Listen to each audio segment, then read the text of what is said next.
Hmm. Okay. All right, that's recorded.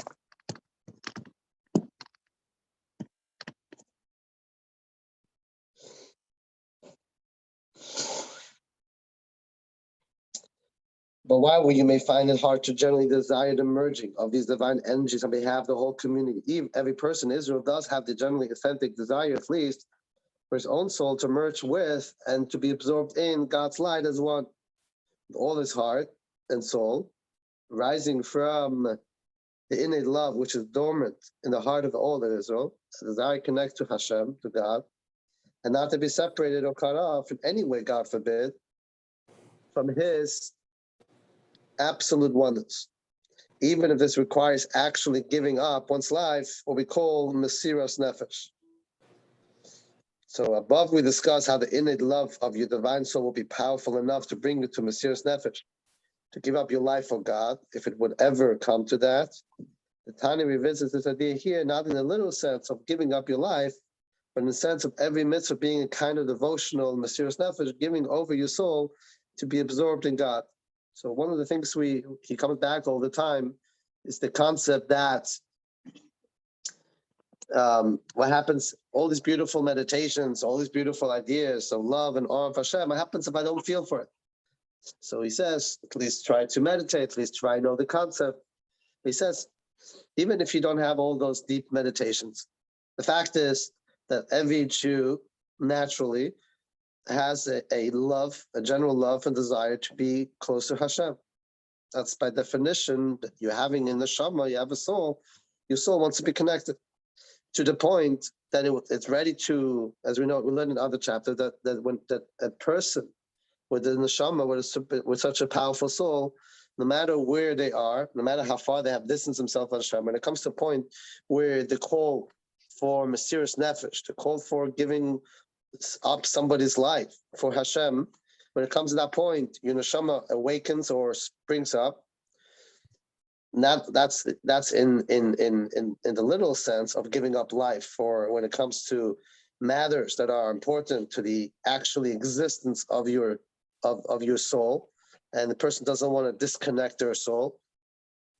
So similar is as here, it's also with regards when it comes to every mitzvah, because in reality, every mitzvah is really giving up our soul, not in a bad sense, we gotta die for Hashem, but giving up our soul, meaning our soul's desire to do anything, to be absorbed in Hashem's light. And that comes along with every opportunity, with every mitzvah. So when a mitzvah comes up and you say, I'm not in the mood, I don't get it, or I don't understand, your neshama's on fire, your neshama wants to do it, it's ready to do it, even if you're not in the mood. So continue on the bottom. But in reality, studying Torah and observing mitzvahs are also real Mesiras Nefesh, since they demand your single-minded devotion, similar to when your soul will leave your body at the end of your life, having fulfilled the biblical lifespan of 70 years, at which point your soul devotion to God will be total one, since it will no longer be concerned with the body's needs. So when you study Torah or observe a mitzvah on earth with complete devotion, it is considered an act of Mesiras Nefesh because it resembles a single-minded devotion of your souls to God when it will leave your body. As we'll discuss in chapter 19, the willingness to be a martyr for God rather than transgress his will, even for a moment, is actually rooted in your love for him. Only there, the expression is a negative way, when we refer to as the reverence that is contained in love. In the everyday setting, when your life isn't threatened, you can draw on the same Mesiras Nefesh energy from your soul to intensify the devotional quality of your worship. See, I like that concept of devotional quality of your worship. We all daven. We all we get up, we do a mitzvah, we wash our hands, we say the Shema. The question, and we all have our limits, right? Okay, today I'm going to be relaxed. I'll have my coffee and I'll daven, and I do my routine mitzvah, so to speak. A call for Mesiras Nefesh, which says here, giving up your soul, is not in a negative way where you have to go, God forbid, give up your life. Rather, a call to go beyond your comfort zone. Mesiras Nefesh means I want to do it to my limit that I have in mind. I will go and do the mitzvah, with he says the intensity, devotional quality of worship, to kind of go deeper than what my comfort zone is, and that is called Mesiras Nefesh. What's Mesiras Nefesh means? Giving up my soul, giving up my life, so to speak. My life is the way I portray it. But yeah, I want to be comfortable, and that's my life. If you go and you break your boundaries, you break your own limited comfort zone, that in a sense is your mini Mesiras Nefesh. Just to inject, I'm at the conference with the Chabad conference, especially watching last night. If you haven't watched it, watch a replay. Is to see the Mesiras Nefesh of the Chabad Shluchim, the rabbis and rebbitzins in Ukraine. If you didn't have a chance to watch it, I'm going to put a link in the weekly video later on. Maybe I'll post it in the WhatsApp. It was a tremendous devotion of the rabbis there and their families to stay in Ukraine or deal with the hardship. That's true Mesiras Nefesh. That's there was an expression that the Lubavitcher Chassidim in Russia, not now, but when we originally Chabad stems out of Russia, out of the former Soviet Union, and there was about 100 years ago when the fifth Rebbe of Chabad had a meeting with one of the great sages, was non-Chabad, Chaim Brisker. Chaim Brisker, one of the elite Lithuanian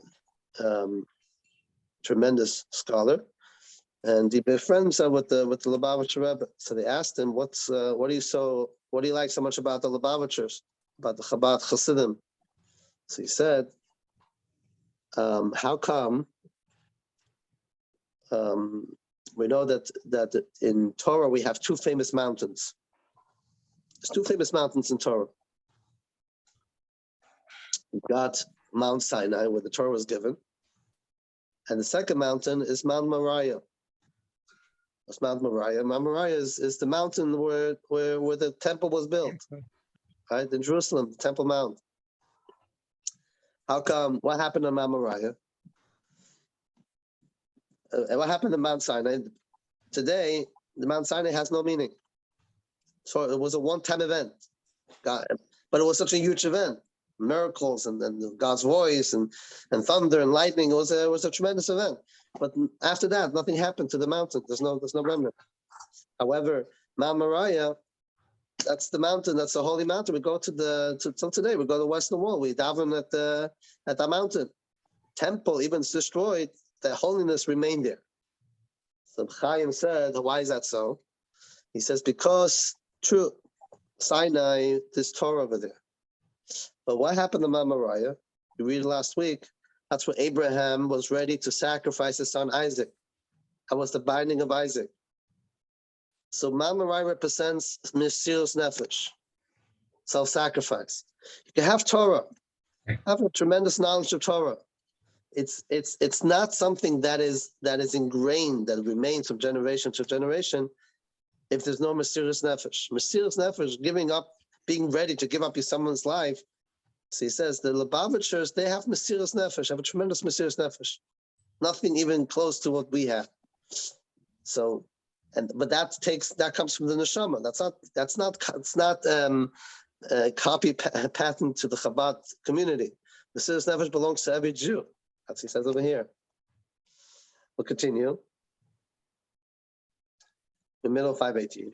Having mentioned that the soul is free from the concern of the body in heaven, the Tanya now discusses briefly what the soul will be doing.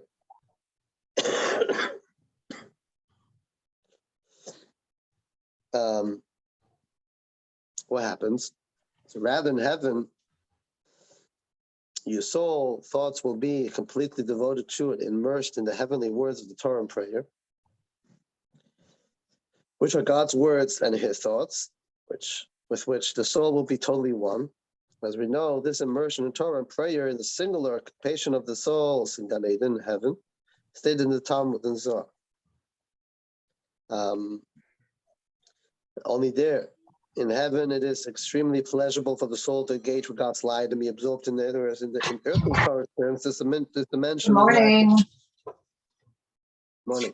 Oh, we're doing fine. So sorry, I just wanted to do shower. Look at time. What's in the talk?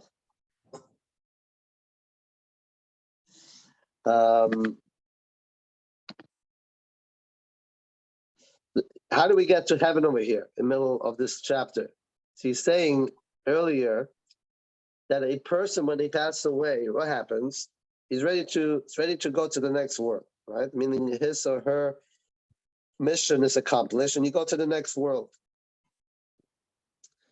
And at that moment, there's a transition that happens to the person. That everything that they have accomplished in life goes up to heaven. He's saying that every time you do a mitzvah, you can have this similar experience where you can go up to heaven without going to heaven. Because what happens when a person passes away? The neshama goes in Gan Eden, and what happens in Gan Eden? They immerse themselves in Torah and prayer. And they're having tremendous pleasure. Why? Because they are sensing the neshama is unleashed. The neshama is no longer filtered by the body. It senses the pleasures of the spiritual intensity. But so he's saying, in essence, when you do a mitzvah, you learn Torah while you're alive, your neshama has the same experience. It's not like something you have to wait. Oh, when I get to Garden of Eden, I'll have the spiritual experience.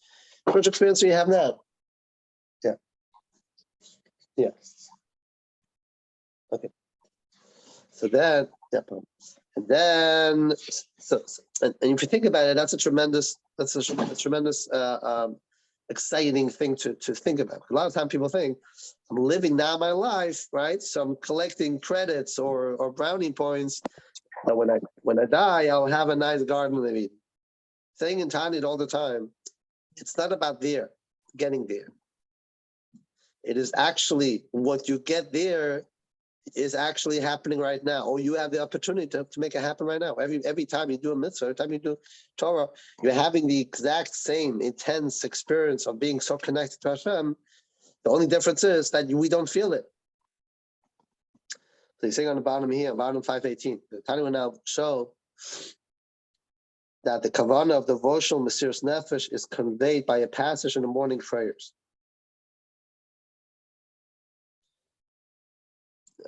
And this explains why the sages composed the following to be said at the beginning of the morning blessing before the prayers.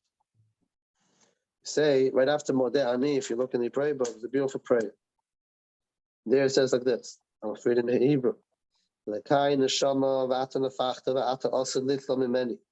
My God, the soul which you gave me is pure.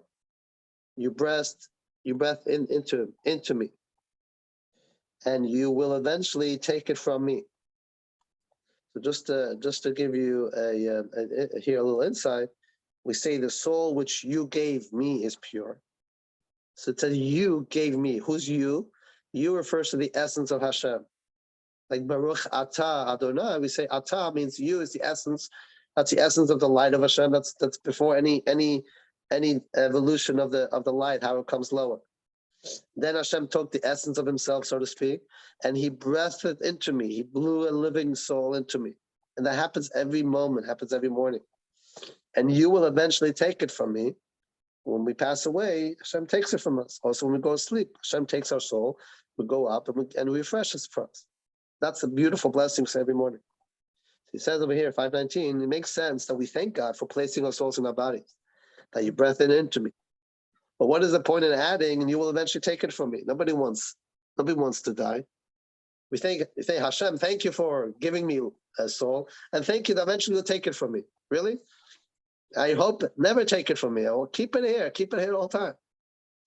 This in time to suggest, hints to the above idea of having a single-minded devotion, which is the kavanah, the meditation, while the soul is in the body, comparable to its devotion in heaven after parting from the body. In other words, since you breathed it into me, and you will eventually take it from me, Therefore, right now, I will try to approach the level, quote unquote, you will eventually take it from me. And I give my soul over and return it to you to merge with your oneness. As this verse states, to you, God, I lift up my soul. In other words, we know the greatness that the soul experiences when the soul returns to its maker. But we don't want that to happen now. We know, as learning here from the Kabbalah, from Chassidus, that this happens every time I do a mitzvah, that intense experience. So Hashem, give me the pleasure, give me the opportunity to do a mitzvah while I'm in a life, like, quote unquote, it is, as if the neshama experience that pleasure after 120.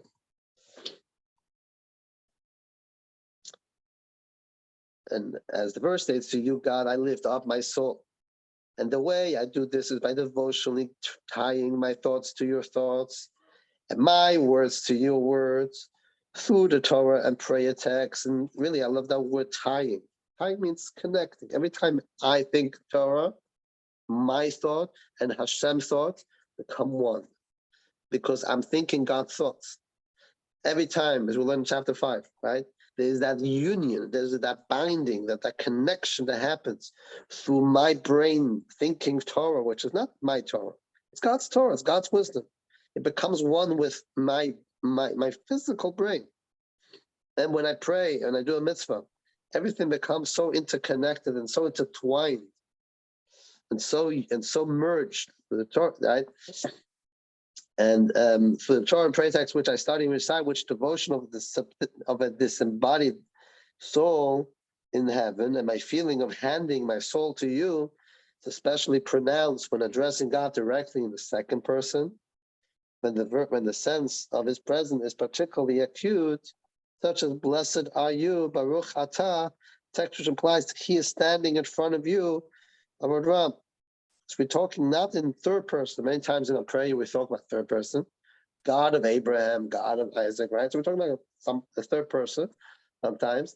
But when I say Baruch Atah, blessed are you, that is a very intense, direct connection that happens while performing the mitzvah in Torah. And it's with this morning preparation of Mesiras Nefesh to God. It is this meditation that I'm ready to do to be absorbed to Hashem's light. They should begin to say the morning prayer, blessed are you. Tanya now advises how this kavanah should influence Torah study. And with this preparation, you should begin a regular study session straight after prayer.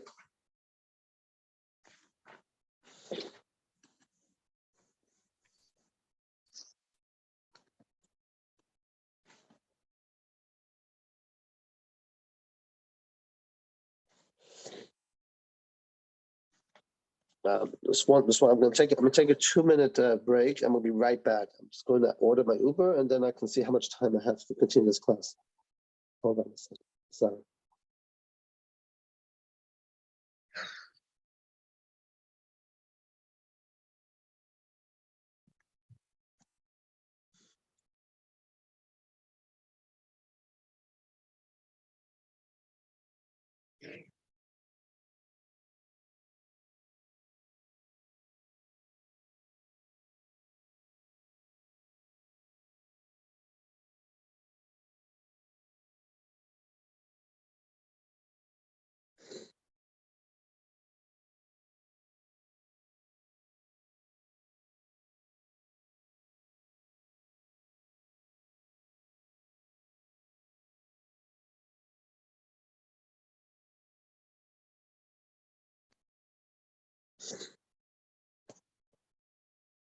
All right. We have about 7 more minutes. Let's see how much we can conquer. Can you hear me? Okay. Yes.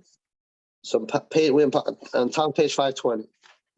And so too, in the course of the day, you need to make this preparation at least before you begin to study, even though you will not be able to maintain it during the study, when you will be focusing on the content of the text. Since, as we know, in the case of Painanim,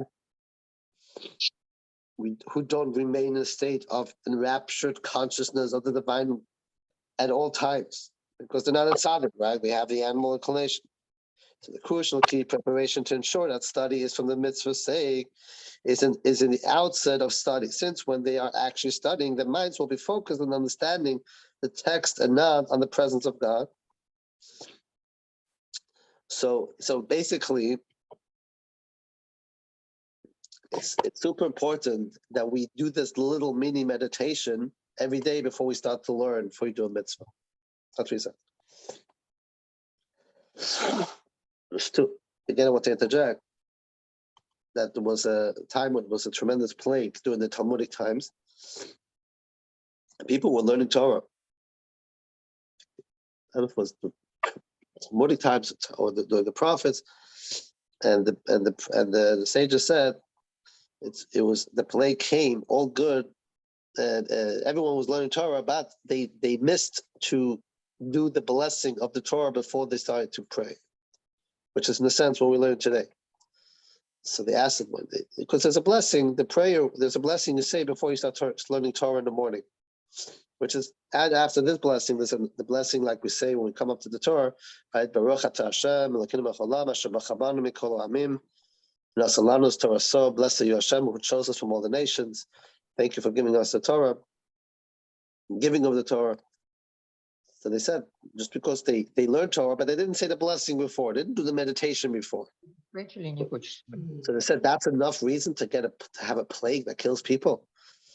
So the sage explained that if you learn Torah without the initial preparation, then you are learning Torah as an intellectual thing. It's not Hashem's Torah. With this meditation that we just learned, then now your Torah learning becomes a holy experience, becomes a learning that connects you to Hashem. He's saying that's why it's so important to have all these meditations before we start, even if you can't have it all day long because you're not in tzaddik, you're a beinoni.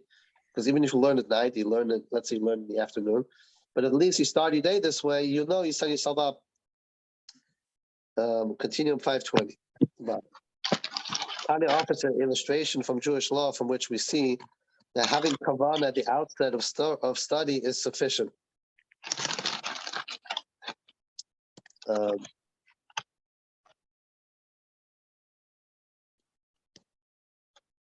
What does it say? And this is similar to the case of a get, a divorce document, or a Torah scroll, when writing the text with the correct intention is a crucial condition in the document's validity. But that doesn't mean that the scribe must have this intent the whole time he's writing. Rather, it's sufficient for the scribe to say in the outset of the writing, I'm writing this as a holy Torah scroll. Or in the case of a get, I'm writing this for him or for her as a bill of divorce. So just injecting a legal halachic term. When a scribe writes a Torah, for example, it can take a scribe an average 1.5 years, 2 years to write a Torah. So let's say he spends 5-6 hours a day writing, and the law is he must have this intention that while he's writing it for Hashem, he's writing for a Torah. But how can he have this intention the whole time? He's not a tzaddik, he's a beinoni too. So the law is, as long as he starts,